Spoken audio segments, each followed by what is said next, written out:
Is it becoming less worth it to be an Uber driver or Lyft driver and a rideshare driver in general? I'm just gonna be honest right in the beginning of this video.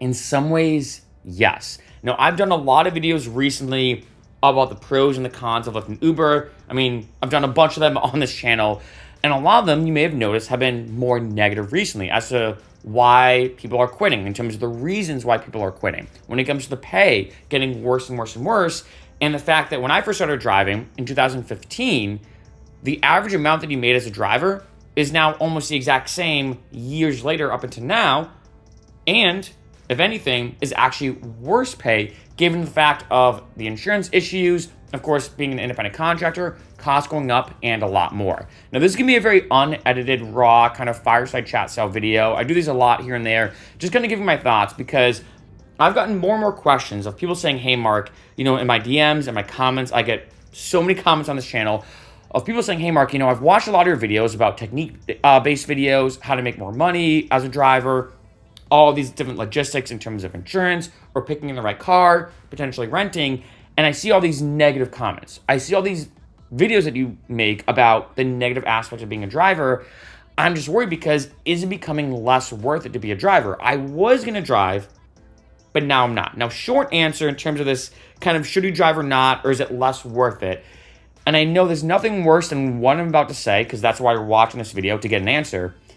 The thing is to test it out, to try it, right? You're not gonna know until you try. I know that sounds cliche. In addition, I might as well say as a side note, I don't work for Lyft or Uber. I've had some people be like, oh, this guy secretly works for Lyft and Uber. I have no affiliation with them whatsoever. The reason why I say to try it out is because you never know. Now, there's a bunch of different factors. Your location is the number one factor that determines how much money you make as a driver. When you can drive is very different. If you're gonna be doing it part-time or full-time, there's a lot of different factors, but here's the biggest thing that I've noticed when it comes to the negativity around Lyft and Uber, and I don't think I've mentioned this in another video previously, and that is this. This is something I've noticed.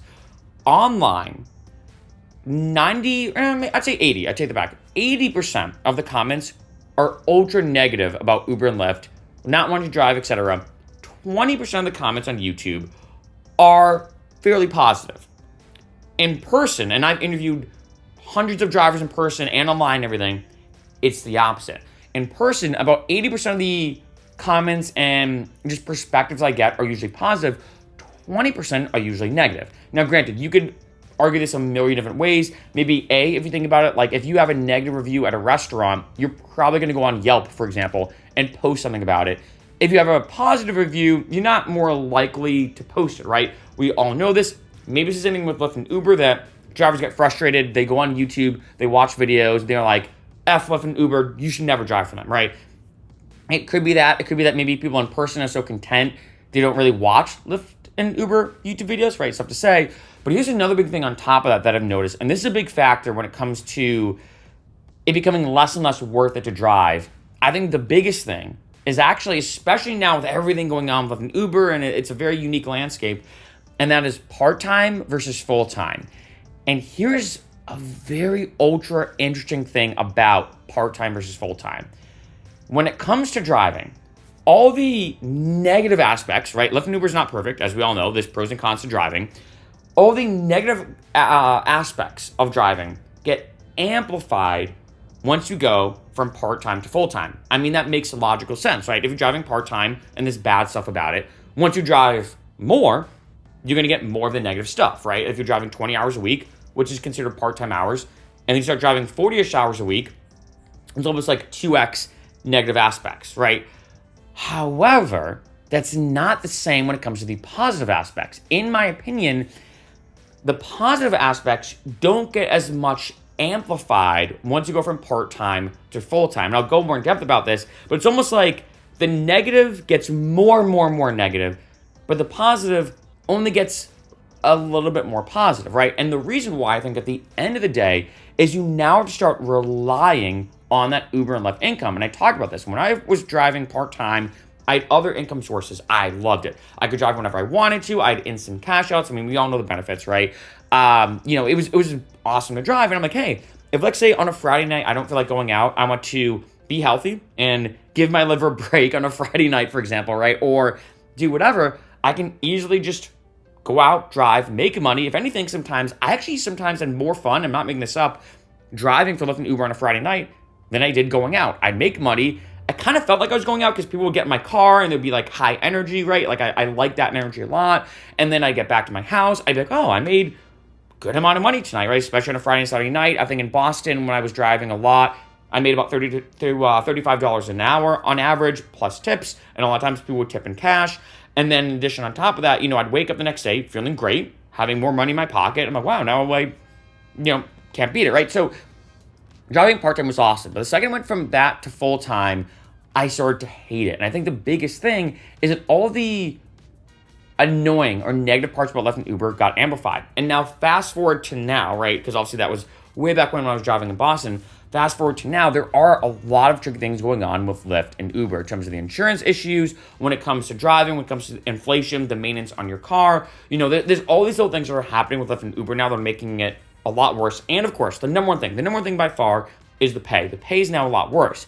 And if you think about it, if you're driving part-time just to put some cash away, to save up for a vacation, you don't need it. It's nice, but you don't need it, right? I think for a lot of part-time drivers, although some of them do, but even if you do need it, even if, like, say you make 15 to 20 an hour, for example, you're not fully relying on that entire income. But once you start relying on that income, again, the pay is the biggest thing for a lot of drivers. That's why they're frustrated with Lyft and Uber.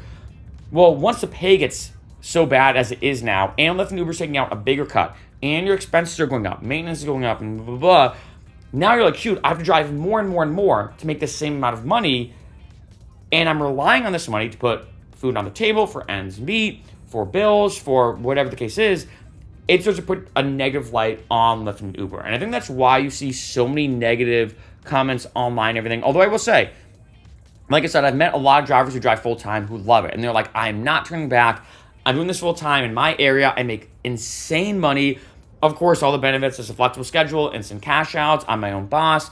I can go to my son and daughter's dance recital or their play or whatever. Like, I have a completely flexible schedule. So there are a lot of full-time drivers who love it more than anything, don't want to turn back. In addition, you have, within reason, like I said in previous videos, an unlimited amount of hours. This is a very underrated thing, right? When it comes to, like, say, a lot of other professions, like when I used to bartend, I remember some bartenders asked my manager or my boss saying, hey, I got to get more hours in. Can I get more hours? And they're like, sorry, we don't have any more hours to give you.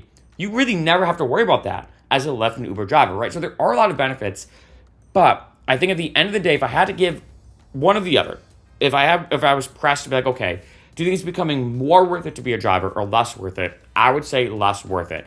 And I think that's why, one, I have noticed on this channel, there have been more and more and more negative comments, right? From a lot of people being frustrated and whatnot. Granted, this channel has grown. I think I'm almost at 5,000 subscribers. Pretty cool, right? So I appreciate all the subscribers and everything. But it is interesting noticing how things have gotten, it seems like, more negative. I think for a lot of drivers out there, granted, there have been some improvements. I talked about Prop 22, big can of worms there, but like there's a minimum hourly guarantee here now in California. I know other states are exploring that, so there has been some positive things happening with Lyft and Uber. I will say that there have been some positive things, but remember, Lyft and Uber is designed to make money. They are businesses. And back in the day, they were kind of in the red, going into debt almost every year. But they kept saying to investors, like, hey, just hold out. Eventually, we're going to be making money. Airbnb did this, which is why you may have noticed. And I think they're very comparable with taxis versus Ubers and Lyfts. Very comparable to hotel versus Airbnb, where now a lot of people are saying, yeah, Airbnb used to be great, but now it's kind of horrible to use. I'd rather just book a hotel now. It seems like hotels, or if anything, are now coming back more on top compared to Airbnb. Likewise, I know a lot of people would prefer just taking a taxi because of all the hassle of ordering a Lyft and Uber and being price gouged and everything. And even some drivers I've heard of saying, yeah, you know what? I'm going to go back to being a taxi driver. I think it's just a lot better than being an Uber and Lyft driver, right? Again, there's a lot of stuff going on both sides, but I think now that Uber and Lyft is really pushing to make significantly more money, not be in the red, and pay their investors fairly, right? Because it's been years and years and years and all this kind of stuff from a business perspective. They're just trying to do whatever they can. And I think as a result of that, if you look at the three different parties of Uber and Lyft, for most businesses too, but for Uber and Lyft, you have the drivers, people who are driving, you have the passengers, people taking the Ubers and Lyfts, and then you have the investors or the business side of it, right? The company, et cetera, et cetera. And I think out of any of these parties, of course, the driver is usually the one that gets screwed over the most. And that is what's happening. I think that's why, as time has been going on, things have just been getting less and less worth it to drive for Lyft and Uber, right? Granted, I do still think it is worth it to try, just because you never know. I have had some people tell me like, hey, I started driving and I'm now making great money. I get to drive part-time. I can do it between X, Y, and Z. I'm loving it. However, of course, I do hear a lot of people who said that, look, I started driving and I just don't like it at all. I'm not making that much money. And remember, you don't have a quota when you start driving. You can easily sign up, drive for a little bit, and then stop. You could do one ride and be like, this is horrible, and never drive ever again. But like I said, I have had a lot of people tell me the benefits of them driving, that in a good way. I know it sounds cliche and cheesy and almost like I'm making this up, but I have had some people tell me that, hey, driving for Lyft and Uber has changed my life. I know for me, it actually did when I was driving, that people are like, wow, this actually changed my life. It's way more flexible. I can do, again, all the benefits that I mentioned numerous times in this video and other videos. But at the end of the day, I'm just going to be honest, and it's kind of unfortunate to see, because I think that Lyft and Uber has done a lot for people, for drivers, for the economy. It's put in millions upon millions of jobs. There's been a lot of benefits to Lyft and Uber, and that definitely goes without saying. It's undeniable to say that Uber and Lyft has made a crazy positive impact on our society, especially when it comes to things like drunk driving as well, and being able to get around for people, like, say, who don't have cars. There's been a lot of benefits, but when it comes to driving, when it comes to the stuff drivers have to deal with and whatnot, it's just getting less and less worth it to drive.